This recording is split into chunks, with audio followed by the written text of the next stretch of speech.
नमः शिवाय नमः शिवाय बाळू मामा नमः शिवाय। आवाज येतो आवाज। नमः शिवाय बाळू मामा नमः शिवाय।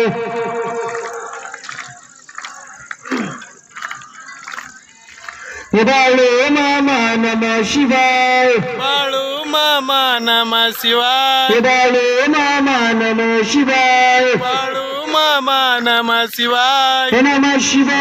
नमः शिवाय भोले महाराज नमः शिवाय। नमः शिवाय नमः शिवाय मोळे महाराज नमः शिवाय। नमः शिवाय भोले महाराज नमः शिवाय। नमः शिवाय नमः शिवाय मोळे महाराज नमः शिवाय। नमः शिवाय हल सिद्धनाथा नमः शिवाय। नमः शिवाय हल सिद्धनाथा नमः शिवाय। नमः शिवाय हल सिद्धनाथा नमः शिवाय।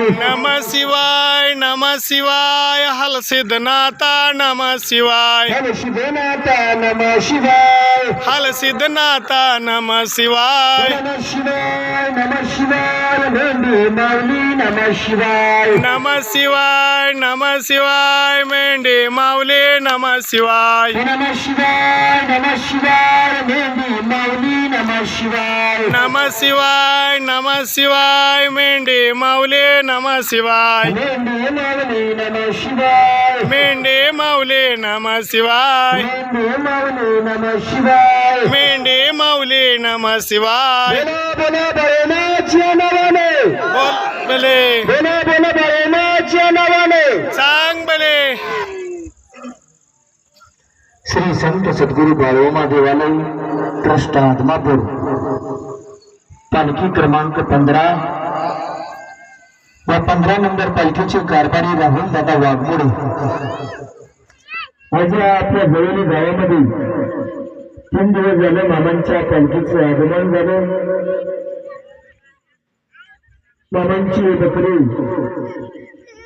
आदमापूर निवासी असलेले संत सद्गुरु बाळोमा ते आपल्या परिसरामध्ये आपल्या पंचक्रोशीमध्ये आले। जगाचा मालक श्री संत सद्गुरु बाळूमाई देव आहे मामाने कधी कोणाला सांगितलं नाही, कधी कोणाला दाखवून दिलं नाही। हा जगाचा आगळा संत रामेमाळी बकरी घेऊन कशासाठी फिरत आहे? तर हा जगाचे आग्रावेगळा असणारा संत बाळू मामा हे तुमचं कल्याण करण्यासाठी येत आहे। भक्तांना आज आपल्याला प्रत्येक जणाला आदमापूरला जाता येत नाही।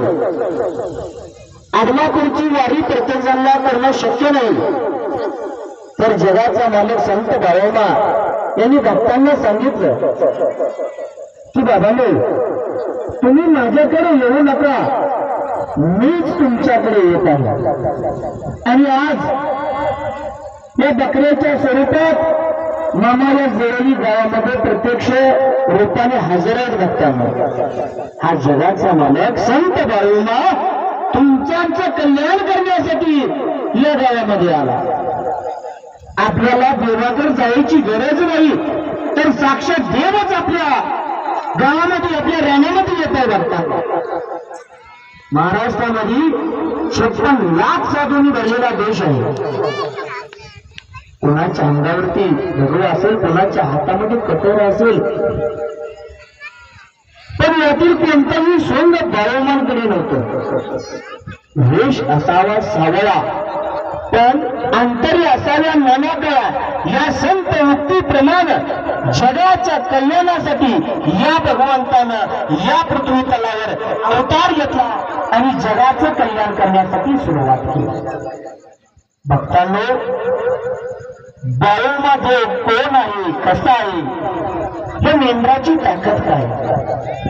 या बाळोमांच्या मेंढरानं खाल्ल्यानंतर काय चमत्कार घडला भक्तांनो बघा।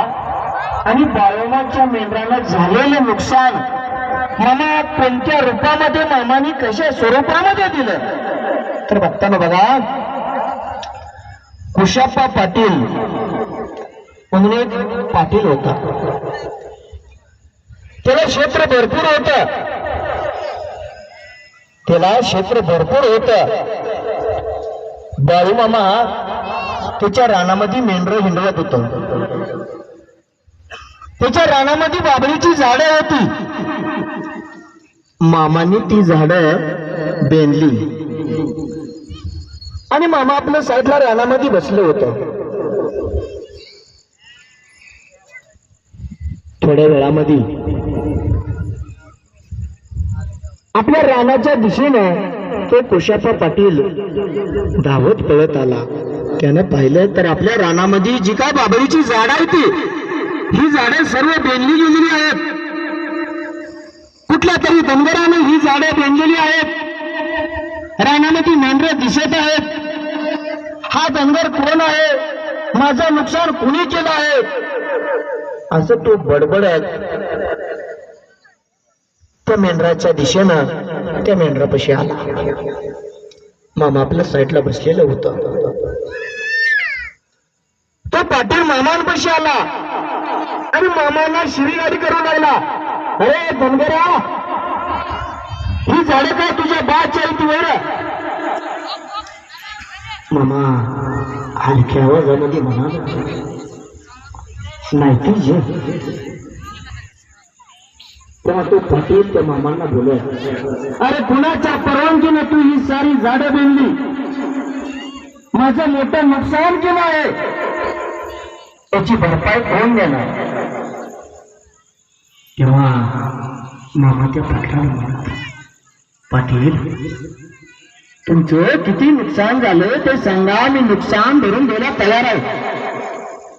तेव्हा तो पाटील म्हणत, अरे धनगरा, तू काय माझं नुकसान भरून देणार? तू माझं नुकसान काय भरून देणार? आणि तू जर माझं नुकसान भरून देणार असता तर अशी मेंढरं घेऊन तू फिरला असता का? मामा त्याला आणखी म्हणाला, पाटील किती नुकसान झालंय सांगा, जो बाळू धनगर त्याला समर्थ आहे. अरे जर तुझ्यासारखी अशी धनगर लय पाहिली मी, आणि तू माझं नुकसान काय भरून देणार? असं म्हणाला तो पाटील आणि निघून गेला. मामा शांत बसला. मामा आपल्या डोक्यामध्ये विचार करत होता, आपल्या हातून पाटलाचं नुकसान झालं, तिची झाडं आपण बेनलेली होती. पाटलाचं नुकसान झालंय, या पाटलाचं नुकसान आपण भरून दिलं पाहिजे. तेव्हा त्या पाटलाच्या रानामध्ये त्या पाटलानं ज्वारी केलेली होती. त्या पाटलाचा 200 कडबा तयार होता आणि सर्वजण ते आता रास भरणार आहे, ती रास करणार आहे. ती पाटलाच्या रानात राहणारा एक गडी होता. प्रत्येक जण आपलं आपापल्या कामामध्ये मग्न असत.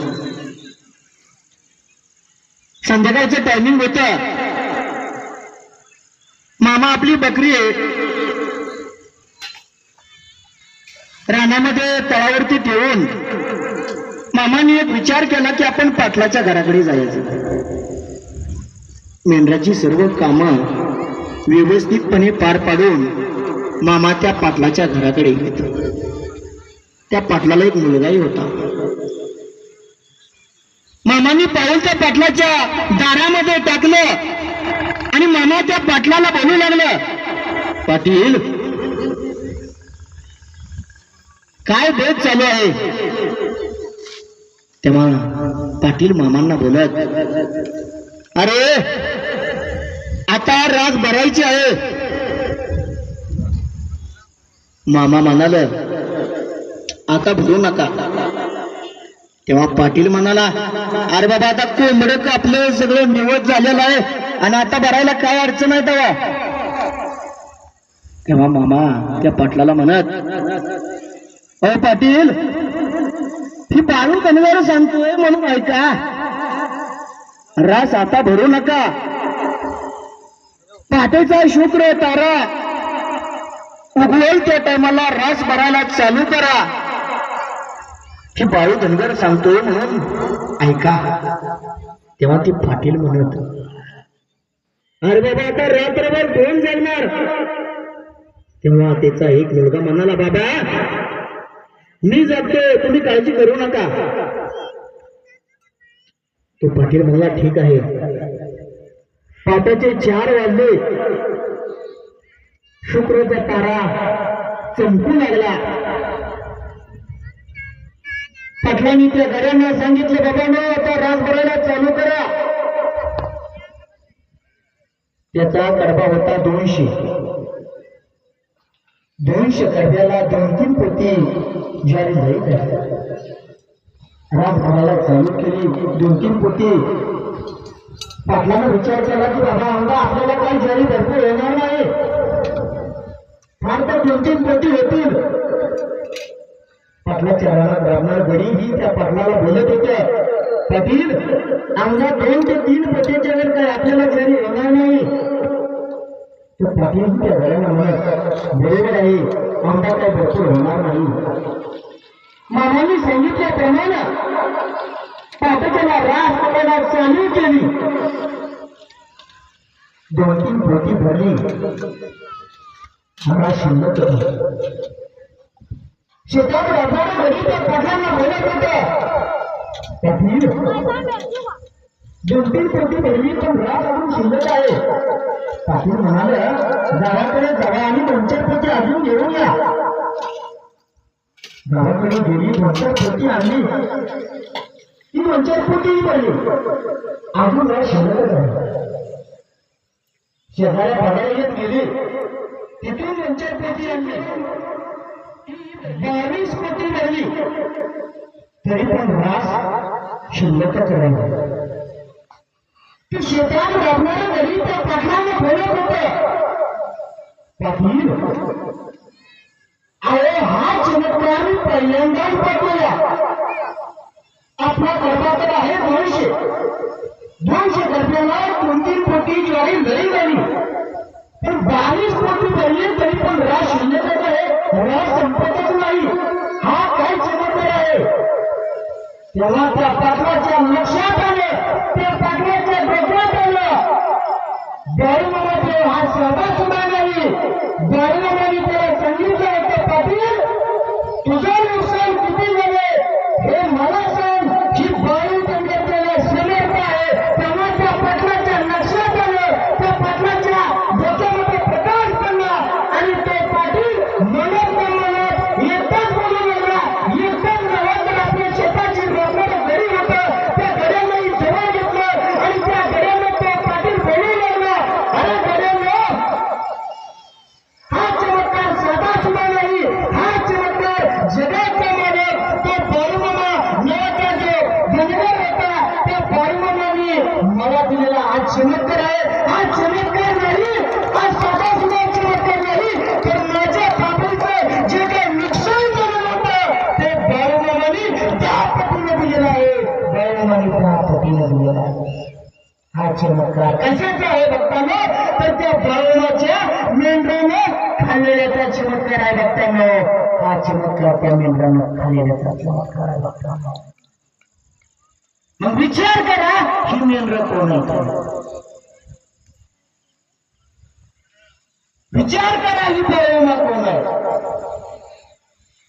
आपल्याला वाटत असेल आपल्या रण्यात तो मेंढर गेली, त्या मेंढराने नुकसान केलं, पण हा नुकसान करणारा देव नाही. मामानी संतांना सांगितलं आहे, हा बाळू धनगर नुकसान करणारा देव नाही. हा बाळू धनगर देव आलेला देव आहे, देव आलेला देव नाही.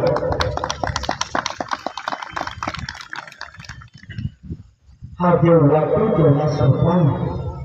बाळूमाने सांगितलं, अरे हा बाळू धनगर वाटतो तेवढा साधा आणि सोपा नाही. मला फसवणाऱ्याला, मला बुडवणाऱ्याला आधी फळा करते, मग शेंड्याला आणि शेवटी घुडक्याला धरतोय बघ. हा बाळू धनगर म्हणजे खैराचा हिंदल आहे. मला फसवणाऱ्याच्या माग इखारा बनवून लागतोय बघ, इखारा बनवून लागतोय बघ. हा तेवढा सोपा नाही. एक मोठा सावकार होता, मोठा तो पाटील होता. मामा एका झाडाखाली बसलेला होता आणि त्या पाटलाने ठरवलं आज बाळूमांना आपण फसवायचं. अरे हा बाळूमा जगाचा मालक आहे. आज दिवसभर आपण जे काय केलेलं आहे ती मामा सांगत, अरे तुम्ही दिवसभर जे काय कर्म करत आहे हे समजा त्या बाळू धनगरच्या डायरीला बार आहे. तुम्ही काय करताय हे मला सांगायची गरज नाही. हा बाळू धनगर वाटू तेवढा सोपा नाही. बाळू मामा हे त्रिकाज्ञानी संत आहेत. कोण काय करत आहे हे मामांना सांगायची गरज नाही. मामांना सर्व ते अंतर्ज्ञानाने समजत होतं. मामा एका झाडाखाली बसलेलं होतं. पाटलांनी मनात विचार केला की आज आपण बाळूमांना फसवायचं आहे. त्यांनी काय केलं बघा, एका डब्यामध्ये शिरा आणला. बाळूम आपल्या सवंगड्या सोबत बसलेलं होता आणि तो डबा आणला आणि मामांना तो पाटील बोलत, मामा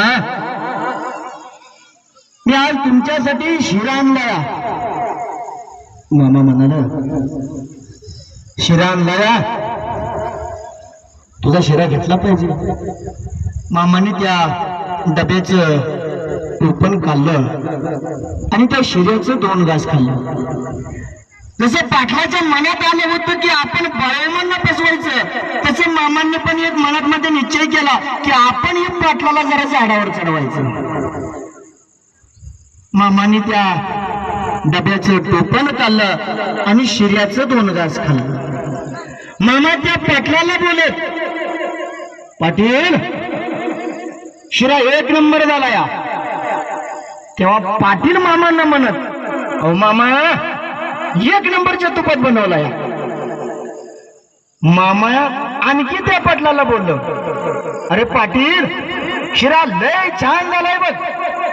तेव्हा पाटील त्या मामांना म्हणत, अहो मामा 1 नंबरच्या तुपात बनवलाय म्हणल्यावर चांगला होणारच की. आणि ती पाटील हसू लागला. मामा म्हणाला, चांगला आहे चांगला आहे, तुझा शिरा लय चांगला आहे. मामाने त्या डब्याचं टोपण झाकलं आणि डबा साईडला ठेवला आणि मामाने आपल्या खिशातली बिडी काढली आणि तोंडामध्ये धरली. पाटील आपला सहज मामांपाशी उभा होता. पाटलांनी आपला हात खिशामध्ये घातला. मामानी नुसती बिडी तोंडामध्ये धरलेली होती, अजून काडी लावलेली नव्हती. काय चमत्कार बघताना बघा. पाटलांनी ज्या टायमाला खिशामध्ये हात घातला त्या खिशाला आग लागली आणि पाटलाचा हात भाजला गेला. मामा म्हणाले, अरे पाटला, अरे मी बिडी तोंडामध्ये धरलेली आहे, अजून काडी लावली नाही. काडी लावायच्या तुझ्या खिशामध्ये आग कशी काय लागली म्हणायची. पाटील मोठ्या मोठ्यानं बोंबलू लागला, देवा वाचवा देवा वाचवा. मामा म्हणाले, अरे नुसती पिढी धरली, अजून काडी वळली नाही, तेवढच तुझ्या खिशामध्ये आग लागली. अरे रांडच्या पाटला, शुक्राईच्या ही बाळू धनगर माझी समजलाच म्हणतो. रांडच्या ही बाळू धनगर माझी साधा वाटला आहे रे. अरे तू या बाळू धनगरला फसवायला आला, या बाळू धनगरला खोटं बोलतो, या बाळू धनगरला फसवतो. रांडच्या ही बाळू धनगर जगाचा आगळावेगळा संत आहे. अरे कोण काय करता या बाळू धनगरला सांगायची गरज नाही आणि तू आज प्रत्यक्ष मला फसवतो.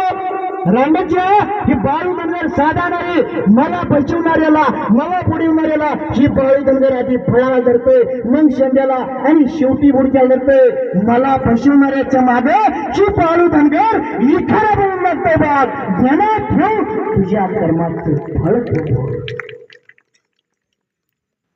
मामाला खोटं बोलायला अजिबात चालत नव्हतं. मामा आंघोळ करून तंबूच्या उजव्या बाजूला बसलेला असत. अनेक भक्त भाविक मामांकडे,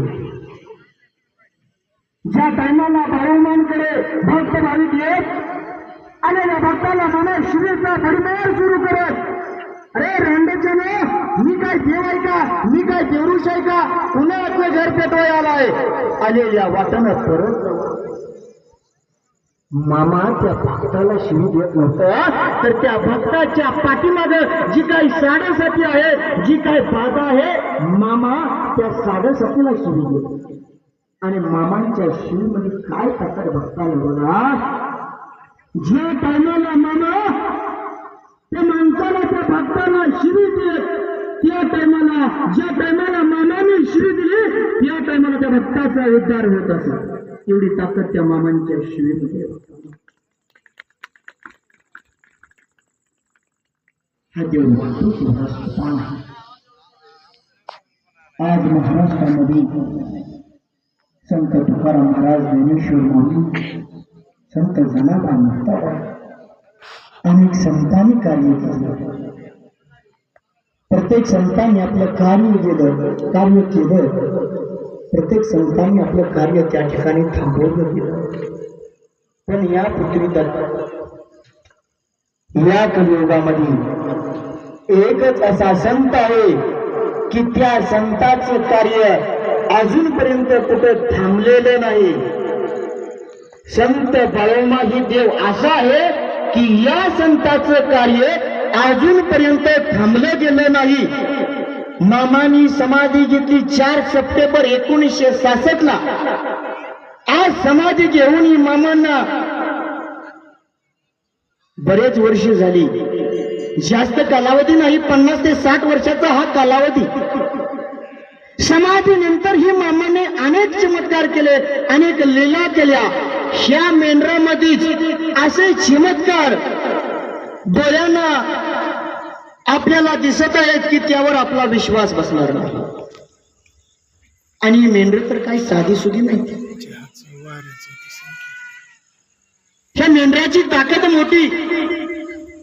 मामांनी सांगितलं, अरे ज्या शेतकऱ्याच्या रानाला माझ्या मेंढी माऊलीचा पाऊल लागला, ज्या शेतकऱ्याच्या रानाला माझ्या मेंढी माऊलीचा पाऊल लागला, त्या ठिकाणी धनधान्याचं दुप्पट होतं. या जर धनधान्य जर त्या ठिकाणी दुप्पट जर नाही झालं तर जगात बाळू धनगर नाव सांगणार नाही. जगात बाळू धनगर नाव सांगणार नाही. हे देवानं तुमचं आमचं कल्याण व्हावं म्हणजे भगवंतानं अवतार घेतला आणि आज मेंढराच्या स्वरूपामध्ये बकरी आपल्या परिसरामध्ये आली. भक्तांनो, तुमचं आमचं कल्याण करण्यासाठी आज आपल्याला देवापाशी जायची गरज नाही. प्रत्यक्ष देवच आज आपल्या ठिकाणी आपल्या गावामध्ये हजर आहे. तर सर्वांनी मामांच्या बकऱ्याची सेवा करायची आहे. पुरुषांची सेवा आहे बकरी राखणं, महिलांची सेवा आहे त्या मामांच्या तळावरती जी काही भांडी आहेत ही भांडी घासणं. मामाने सांगितलं वर्षातील 12 महिने तर 11 महिने तुम्ही तुमचा प्रपंच करा आणि उरल्याला 1 महिना माझ्या बकऱ्यांची सेवा करा. तुझं कुठलंही संकट असू दे, तुझी कुठली इच्छा असू दे, तुझं जी काय काम होत नाही ती माझ्या तळावर आहे. माझ्या तळावरती जी काय तयार होणारा महाप्रसाद आहे तो प्रसाद घे. मामांच्या प्रसादामध्ये एवढी ताकद आहे. मामांनी सांगितलं, अरे माझ्या तळावरती तयार होणारा कन्या अंमलीचा प्रसाद घे. माझ्या तळावरती तयार होणारा कन्या अंमली पाठीमागचा प्रसाद घे, तुझ्या पाठीमागचा काल नाहीसा करून टाकेन, तवाच बाळूधनगर जगात नाव सांगेन. तिथं तयार होणारा प्रसाद ही मामूली नाही, साक्षात परमेश्वराचा प्रसाद आहे. मामांनी सांगितलं, अंतकरणापासून माझ्या बकऱ्याची सेवा करा. तुझं कुठलंही काम असू दे, कुठली इच्छा असू दे, अंतकरणापासून माझ्या बकऱ्याची सेवा कर. तुझं जर काम जर नाही केलं तर जगात बाळूधनगर नाव सांगणार नाही, जगात बाळूधनगर नाव सांगणार नाही. ही ताकद त्या बकऱ्याची आहे, ही ताकद त्या संत बाळूमामाची आहे. तर भक्तांनो, सर्वांनी अंतकरणापासून सेवा करा आणि आपल्या जीवनाचं सोनं करा, कल्याण करा. देणारा ही देव परमेश्वर आहे. मामांचं जीवन चरित्र सांगायचं म्हणलं तर दिवस आणि रात्र पुरणार नाही. आता असेच आपले नवनवीन व्हिडिओ पाहण्यासाठी आपल्या चॅनलला लाईक करा, सबस्क्राईब करा, कमेंट करा आणि बाळूमामाची आरती, प्रवचन सर्व व्हिडिओ रोज पाहण्यासाठी विसरू नका. बोला जय बाळूमामा, जय जय बाळूमामा.